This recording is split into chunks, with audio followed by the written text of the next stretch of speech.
Hi everyone, welcome to my channel. तो चलो story को स्टार्ट करते हैं। तो लास्ट पार्ट में हमने देखा था कि सारे बच्चे रैकेट खेल रहे होते हैं और खेलते खेलते बहुत टाइम हो चुका है। तो अब छुट्टी होने वाली है। तो सारे बच्चे क्लासरूम की तरफ आ गए हैं और वांगजी रैकेट को स्पोर्ट्स रूम में रखने के लिए चले जाता है।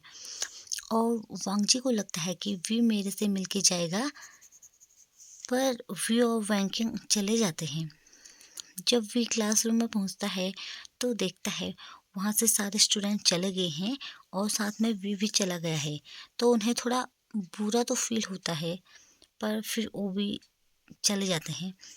आज वैंकिंग और उसका भाई नींग भी वी के घर यानली को मिलने के लिए जाते हैं, क्योंकि वो अब अलग शहर में रहते हैं। जब वे लोग छोटे थे तो सब एक ही शहर में रहते थे।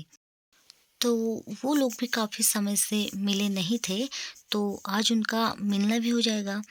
और वी और वैंकिंग को घर साथ में जा रहे होते हैं, तो निंग भी उनको रास्ते में मिल जाता है। निंग अपनी बहन वैंकिंग का सामान लाते हुए और तैयार होके वी के घर जाने के लिए आ जाता है और वे सब साथ में घर को चले जाते हैं। घर जाते ही यानली को सरप्राइज़ देते हैं, क्योंकि उन्होंने यानली को पहले नहीं बताया होता है कि हम लोग भी तुम्हारे वहाँ आने वाले हैं। तो यानली अचानक से उन सबको देख के काफ़ी खुश हो जाती है और वैंकिंग को गले लगाते हुए बोलती है, कितने समय बाद मिल रहे हैं, बहुत अच्छा लग रहा है। फिर यानली उनसे बोलती है, तुम लोग बैठो, मैं तुम्हारे लिए सूप बना के लाती हूँ, क्योंकि उन सबको कमल के पत्तों का सूप बहुत ज़्यादा पसंद था। और याली सूप बना के लाती है। सब लोग सूप पीते पीते खूब गप्पे मारते हैं और अपने बचपन के दिनों को याद करते हुए कहते हैं, वाह वही दिन सबसे अच्छे थे। इतनी सारी बातें उन सबके बीच में होती हैं। और यानली वी को ये भी बोलती है कि तुम जब छोटे थे तो तुम बचपन में कुत्ते से बहुत डरते थे। और वैंकिंग हंसने लगती है। तो वी भी हंसते हुए बोलता है, मैं और कुत्तों से डरता था, ऐसा मैं मान ही नहीं सकता है। और अपने मसल्स दिखाते हुए बोलता है, आई एम स्ट्रॉन्ग, मैं किसी से नहीं डरता था। तब यानली उसके सर में हाथ फेरते हुए बोलती है, हाँ हाँ तुम बहुत स्ट्रॉन्ग हो। और अब कल उनके कॉलेज की भी छुट्टी होती है, तो वे लोग शाम को प्लान बनाते हैं कि कल हम कहीं घूमने जाएंगे और खूब मस्ती करेंगे। तो सुबह होते ही सब लोग तैयार हो जाते हैं और घूमने के लिए घर से निकल जाते हैं। वे लोग मार्केट में पहुंचते हैं तो वहां देखते हैं काफ़ी भीड़ हुई है, सारे लोग घूमने के लिए आए हुए हैं क्योंकि सबको छुट्टी होती है। तो वो लोग अपने लिए बहुत सारा सामान खरीदते हैं और नई नई चीज़ें जो उनको दिखती हैं उनको खाते हैं और बहुत घूमते हैं, खूब मस्ती करते हैं मिलके। और पास में वहाँ पे एक कमल का खूबसूरत सा तालाब होता है, तो वो लोग वहाँ पे वोटिंग भी करते हैं, क्योंकि वी को कमल का तालाब बहुत खूबसूरत लगता है। उसको कमल ही बहुत खूबसूरत लगता है क्योंकि उसका सूप बहुत अच्छा लगता है वी को बचपन से ही। जब वो लोग वोटिंग कर रहे होते हैं तो तब वी सोचता है, काश यहाँ पे वांगजी भी होते तो शायद और भी अच्छा लगता। तो अब शाम होने वाली होती है और वैंकिंग और निंग को वापस अपने घर भी जाना होता है। तो वे लोग पहले वी के घर जाते हैं और फिर वहाँ से कॉफ़ी पी के अपने घर को चले जाते हैं। और वैंकिंग याली से कहती हैं, बहुत अच्छा लगा, अब तुम भी कभी प्लान बनाना और हमारे घर पे आना, तब भी मिलके खूब सारी मस्ती करेंगे। तो यानली कहती है, बिल्कुल ज़रूर आएंगे। और वे दोनों चले जाते हैं।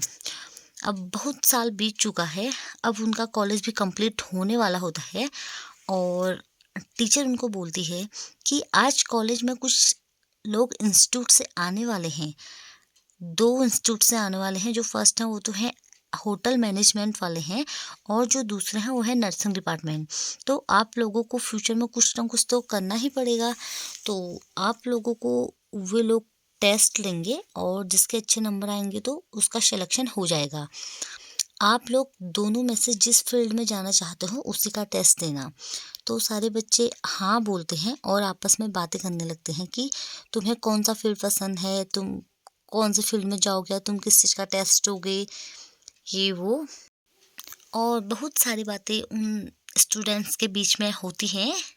तो अब इंस्टीट्यूट वाले पहुँच चुके हैं स्कूल में और वो लोग सबको एक साथ गैदर करा के सबको बताते हैं कि वो क्यों आए हैं, उनका क्या मोटो है और ऐसा करने से क्या होगा और जो बच्चे का सिलेक्शन होगा उसको क्या बेनिफिट होगा, या अगर वो निकल जाता है तो उसका जो हॉस्टल में रहने का सारी बातें उनको बताते हैं।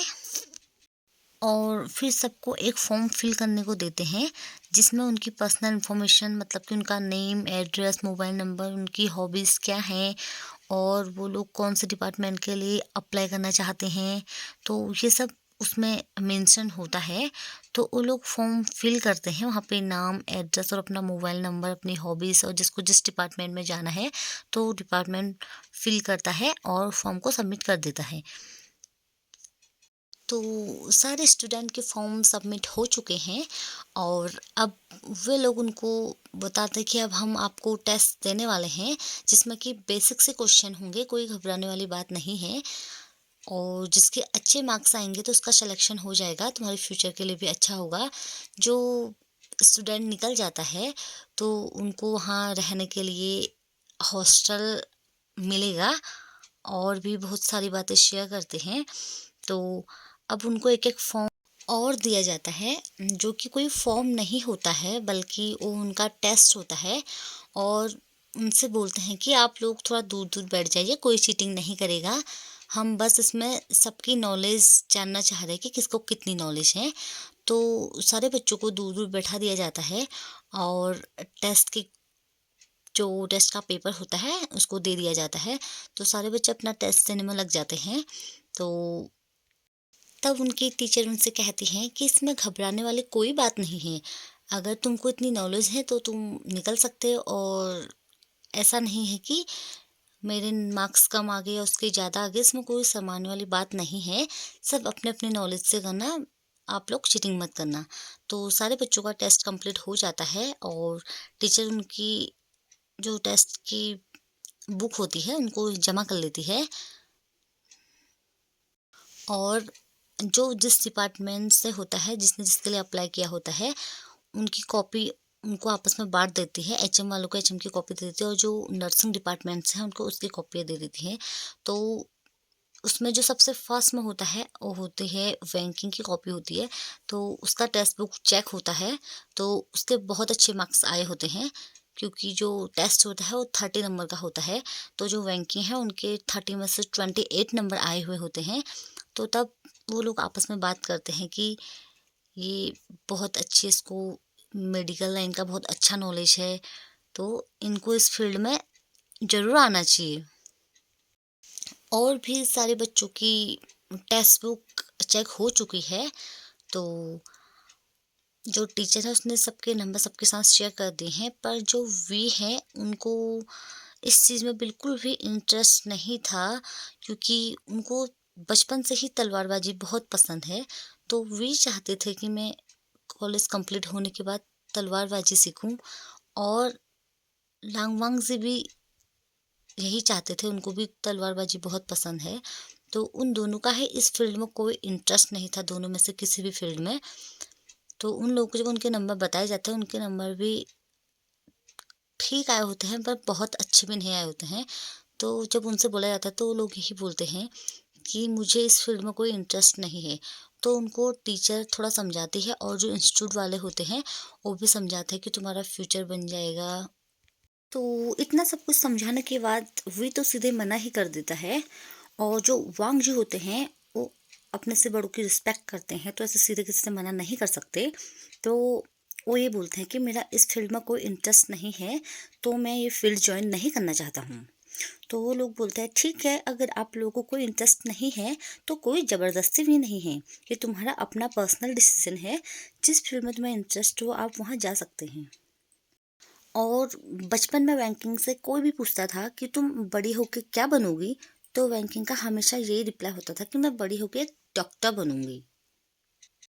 वहाँ पे नर्सिंग डिपार्टमेंट के लिए जितने भी स्टूडेंट ने अप्लाई किया हुआ था, सबसे अच्छे मार्क्स रैंकिंग के ही आए हुए थे। तो रैंकिंग का सिलेक्शन हो चुका था, तो रैंकिंग ने जाने के लिए हाँ कर दी थी।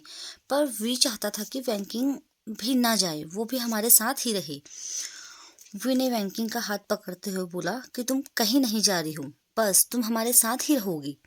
तो उन लोगों को छोड़कर जाने में रैंकिंग को भी बहुत बुरा लग रहा था, पर उसको वही फील्ड बचपन से ही बहुत ज़्यादा पसंद था। मतलब ऐसा मान लो कि जो उसका सपना था वो आज पूरा होने वाला है। अगर वो चली गई तो उसका जो बचपन का सपना था हमेशा के लिए कंप्लीट हो जाएगा।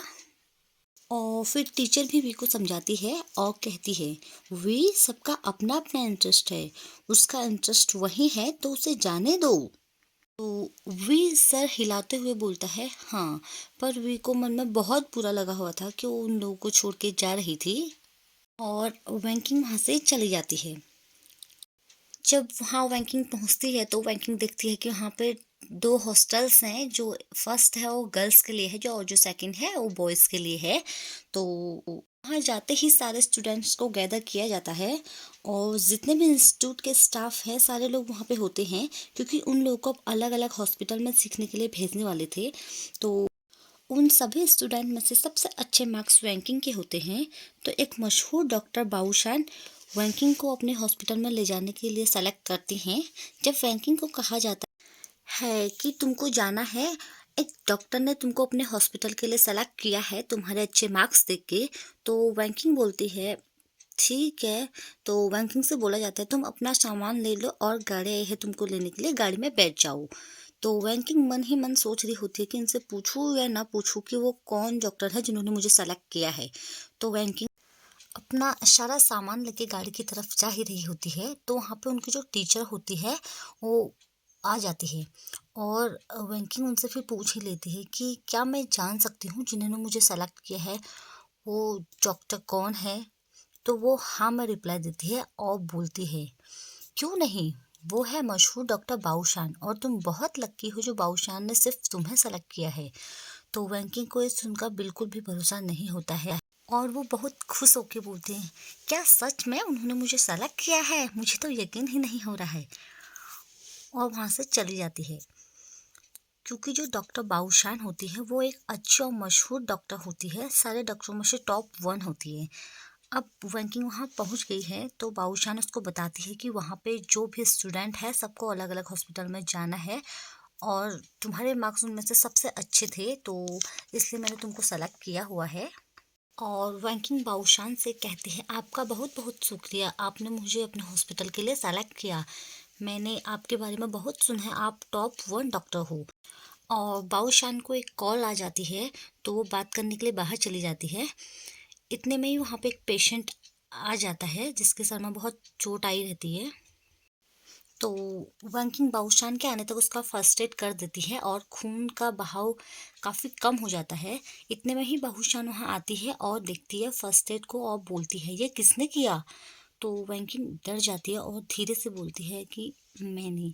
तो बाबूशान उससे बोलती है, तुम वाकई ही बहुत अच्छी डॉक्टर बनोगी और मुझे प्राउड है खुद पे कि मैंने यहाँ तुमको अपने हॉस्पिटल के लिए सेलेक्ट किया है। तुमको तो सिखाने की कोई भी ज़रूरत नहीं है, तुम तो बहुत अच्छा कर सकती हो। तो आज के पार्ट को यहीं पे एंड करते हैं और आपको ये पार्ट कैसा लगा कमेंट करके ज़रूर बताइएगा। वीडियो को लाइक और चैनल को प्लीज़ सब्सक्राइब जरूर कर दीजिएगा। Bye bye.